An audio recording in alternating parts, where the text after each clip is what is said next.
do a quick rock around. Like I said, on this 57, you know, it's a 4-door short, but man, it's a nice car and a really cool cruiser. Check that out. Yeah, nice interior. Yeah, you can take your family with you, hop in and go for a ride.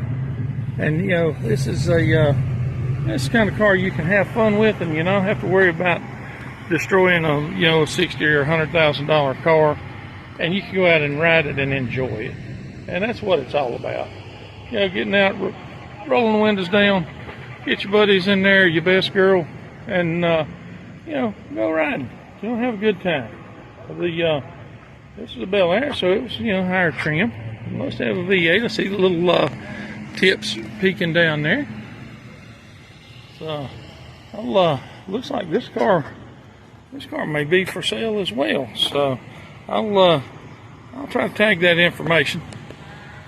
I don't see the owner around, so I don't want to post his number, but yeah, I will see if I can save that information. And if you're interested, you know, hit the you know, leave a message, let us know, and I'll see if I can't put you and the owner together.